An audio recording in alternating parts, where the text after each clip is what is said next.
¿De dónde proviene? El pasado no tiene poder sobre mí.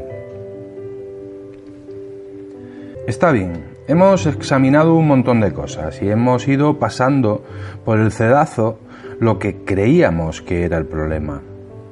Ahora nos hemos encontrado con lo que, a mi modo de ver, es el verdadero problema. Nos sentimos totalmente desvalorizados y el amor a sí mismo escasea. Según cómo veo yo la vida, si hay algún problema, esto tiene que ser verdad. Veamos entonces de dónde vino esta creencia.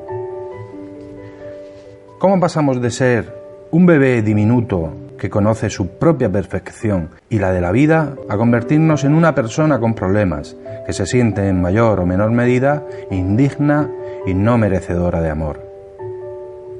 Aquellos que ya se aman a sí mismos pueden amarse aún más. Piensen en una rosa, desde el momento en que es un capullo.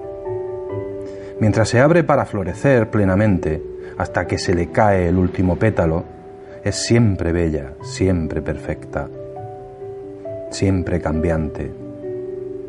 Lo mismo que nosotros, somos siempre perfectos, siempre bellos, siempre cambiantes.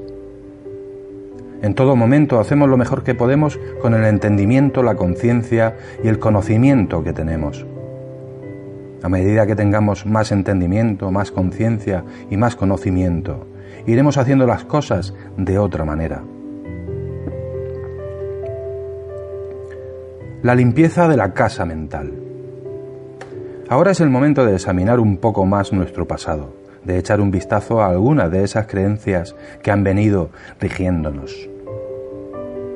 A algunas personas esta parte del proceso de limpieza se les hace muy dolorosa, pero no tiene por qué serlo. Debemos mirar qué es lo que hay que limpiar antes de poder hacerlo. Si uno quiere limpiar una habitación a fondo, empieza por revisar todo lo que hay en ella. Habrá algunas cosas que mirará con ternura y las lustrará o les quitará el polvo para darles una belleza nueva. Con otras, tomará nota de que necesitan una reparación o un retoque. Habrá algunas que jamás volverán a servirle y es el momento de deshacerse de ellas. Las revistas y los periódicos viejos, como los platos de papel usados, se pueden tirar con toda calma a la basura. No hay necesidad de enojarse para limpiar una habitación. Lo mismo sucede cuando estamos limpiando nuestra casa mental. No hay necesidad de enojarse porque alguna de las creencias que guardamos en ella ya no sirva. Dejémosla partir tan fácilmente como, después de haber cenado, arrojamos a la basura los restos de la comida. ¿Realmente buscaría usted en la basura de ayer algo para preparar la cena de esta noche? Y para crear las experiencias de mañana, rebusca en la vieja basura mental. Si una idea o una creencia no le sirve, renuncie a ella. Ninguna ley dice que porque una vez haya creído en algo, tiene usted que seguir haciéndolo para siempre. Veamos, pues, algunas de esas creencias que nos limitan y observemos de dónde vienen. Una creencia limitante. Yo no sirvo para nada. ¿De dónde proviene? De un padre que le repitió insistentemente que era un estúpido. El cliente decía que quería ser un triunfador para que su padre se enorgulleciera de él. Pero como estaba cargado de culpa, que le creaba resentimiento, lo único que podía producir era un fracaso tras otro. El padre no dejaba de financiarle negocios que siempre fracasaban. El cliente usaba esos fracasos para desquitarse, obligando a su padre a pagar continuamente, pero por supuesto, el que más perdía era él. Otra creencia limitante. Falta de amor a sí misma. ¿De dónde proviene? Del intento de obtener la aprobación del padre. Nada había menos deseable para esa clienta que ser como su padre. Jamás podían ponerse de acuerdo en nada y estaban siempre discutiendo. Ella solo quería su aprobación, pero no conseguía más que críticas. Estaba llena de dolores físicos, exactamente como su padre. pero no se daba cuenta de que el enojo que sentía era la causa de los dolores, tal como le sucedía también a su padre. Otra creencia limitante: la vida es peligrosa. ¿De dónde proviene? De un padre asustado. Otra clienta veía la vida como algo tosco y duro. Reírse era difícil para ella, y cuando lo hacía, temía que le sucediera algo malo. La habían criado con la amenaza de que, si te ríes, te lo harán pagar. Otra creencia limitante: no sirvo. ¿De dónde proviene? De sentirse abandonado y descuidado. Al cliente se le hacía difícil hablar. El silencio se había convertido en su modo de vida. Acababa de dejar las drogas y el alcohol y estaba convencido de su inutilidad. Su madre había muerto cuando él era muy pequeño y lo había educado una tía que muy rara vez le hablaba, a no ser para darle alguna orden, de modo que el muchacho creció en silencio. Hasta comía solo y sin hablar, y día tras día permanecía solo en su habitación, en silencio. Había tenido un amante, que era también un hombre taciturno. Ambos pasaban la mayor parte del tiempo juntos, sin hablar. Cuando aquel hombre murió, mi cliente volvió a quedarse solo. Hagamos un ejercicio. Mensajes negativos. El ejercicio siguiente consiste en apuntar en una hoja grande de papel todas las cosas que sus padres decían que estaban mal en usted. ¿Cuáles eran los mensajes negativos que usted oía? Concédase el tiempo suficiente para recordar tantos como pueda. Por lo general, con 1 hora está bien. ¿Qué le decían sobre el dinero? ¿Y sobre su cuerpo? ¿Qué le decían del amor y de las relaciones sexuales? ¿Qué le decían sobre su capacidad creadora? ¿Cuáles eran las cosas limitadoras o negativas que le decían?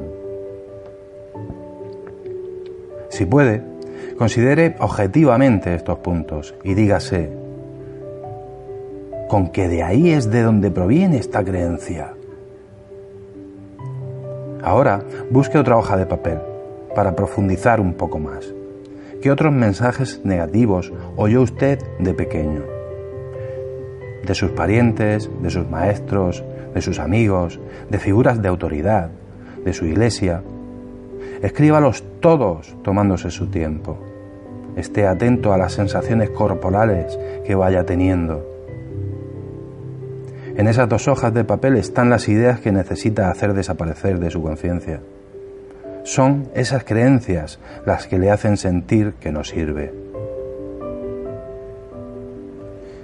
Véase como un niño.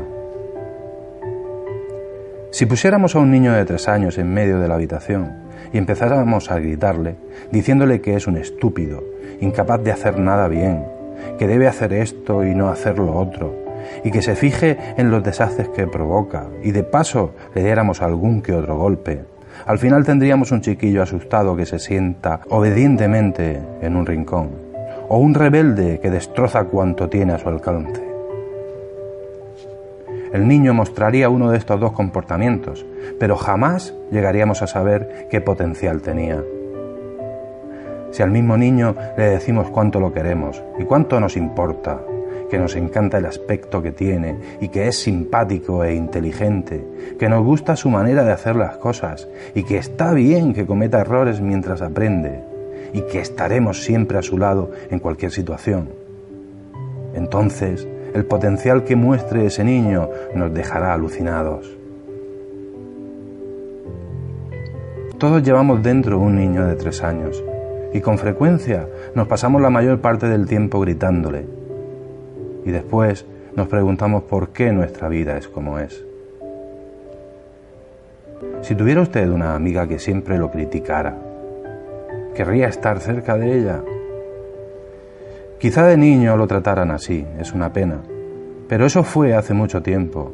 Y si ahora es usted quien opta por tratarse de la misma manera, es más triste aún. De modo que ahora tenemos ante nosotros una lista de los mensajes negativos que oíamos de niños. ¿Qué correspondencia hay entre su lista y lo que siente que está mal en usted? ¿Son casi iguales? Probablemente sí. Como base del guión de nuestra vida usamos aquellos primeros mensajes.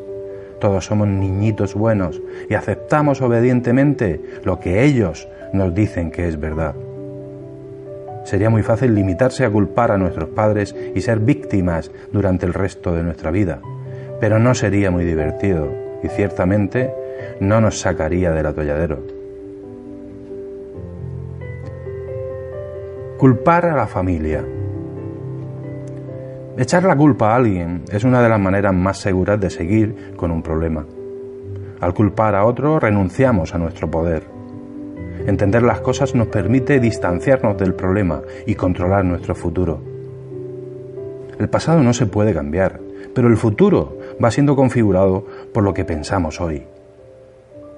Para liberarnos, es imprescindible que comprendamos que nuestros padres hicieron lo mejor que podían, dado el entendimiento, la conciencia y los conocimientos que tenían. Cada vez que culpamos a alguien, dejamos de hacernos responsables de nosotros mismos. Las personas que nos hicieron esas cosas tan terribles estaban tan asustadas y desorientadas como nosotros. Sentían el mismo desvalimiento. No tenían la menor posibilidad de enseñarnos nada más que lo que a ellos les habían enseñado. ¿Qué sabe usted de la niñez de sus padres, especialmente antes de los 10 años? Si todavía le es posible averiguarlo, pregúnteles. Si puede saber algo de cuando ellos eran niños, le será más fácil entender por qué hicieron lo que hicieron, y ese entendimiento le aportará compasión. Si no lo sabe y ya no puede averiguarlo, procure imaginarse cómo puede haber sido. ¿Qué clase de infancia puede crear un adulto así? Usted necesita saberlo por su propia libertad, porque no puede librarse mientras no los libere, no puede perdonarse mientras no los perdone. Si les exige perfección, también la exigirá a sí mismo y será durante toda su vida un desdichado. Elegimos a nuestros padres. Yo estoy de acuerdo con la teoría de que elegimos a nuestros padres. Las lecciones que aprendemos suelen armonizar perfectamente con las debilidades de los padres que tenemos. Creo que todos vamos haciendo un viaje interminable a través de la eternidad. Venimos a este planeta para aprender determinadas lecciones que son necesarias para nuestra evolución espiritual. Escogemos nuestro sexo, el color de nuestra piel, nuestro país y después buscamos los padres que mejor puedan reflejar las pautas que han de regir nuestra vida. Hacemos nuestras visitas a este planeta como quien va a la escuela. Si uno quiere hacerse esteticista, va a una escuela de esteticistas. Si quiere ser mecánico, a una escuela industrial. Si quiere ser abogado, a una facultad de Derecho. Los padres que hemos escogido esta vez son la perfecta pareja de expertos en lo que hemos decidido aprender. Cuando crecemos, tenemos tendencia a señalar a nuestros padres con un dedo acusador, reprochándoles: mirad lo que me hicisteis. Pero yo creo que los escogemos. Escuchar a los demás. Cuando éramos pequeños, nuestros hermanos y hermanas mayores eran dioses para nosotros. Y es probable que, si ellos eran desdichados, se desquitaran con nosotros, física o verbalmente. Quizá nos dijeran cosas como: le diré a mamá o a papá lo que hiciste, infundiendo culpa. Tú eres una mocosa y no puedes hacer eso. Eres demasiado estúpido para jugar con nosotros. También es frecuente que los maestros nos hayan influido mucho. En 5º grado, la maestra me dijo enfáticamente que yo era demasiado alta para ser bailarina. Yo la creí y dejé de lado mis ambiciones en ese campo hasta que ya fue demasiado tarde para encarar profesionalmente la danza. ¿Comprendía usted que las pruebas y las notas no servían más que para ver cuánto sabía usted en ese momento dado?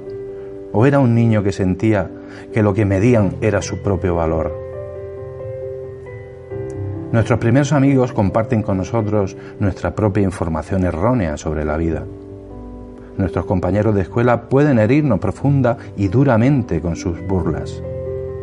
Mi apellido, cuando iba a la escuela, era Looney, y los chicos solían llamarme lunática. También los vecinos tienen su influencia, y no solo por sus observaciones, sino también porque en casa nos reprendían con un ¿qué dirán los vecinos? Procure recordar que otras figuras de autoridad tuvieron influencia en su niñez. Y por cierto, que están las afirmaciones enérgicas y muy persuasivas que nos llegan mediante los anuncios de la prensa y la televisión. Demasiados son los productos que se venden haciéndonos sentir que si no los usamos nos falta clase o somos tontos. Todos estamos aquí para trascender nuestras primeras limitaciones, sean estas las que fueren. Estamos aquí para reconocer nuestra propia magnificencia y nuestra divinidad. No importa lo que ellos nos hayan dicho. Usted tiene sus propias creencias negativas para superar, y yo tengo que superar las mías. En la infinitud de la vida donde estoy, todo es perfecto, completo y entero. El pasado no tiene poder sobre mí porque me dispongo a aprender y a cambiar. Veo el pasado como algo necesario para llegar a donde estoy hoy. Me dispongo a empezar desde donde me encuentro ahora, a limpiar las habitaciones de mi casa mental. Sé que no importa por dónde comience, y por eso ahora empiezo por las habitaciones más pequeñas y más fáciles, y de esta manera no tardaré en ver resultados. Me fascina estar en mitad de esta aventura, porque sé que nunca volveré a pasar por esta experiencia. Me dispongo a liberarme. Todo está bien en mi mundo.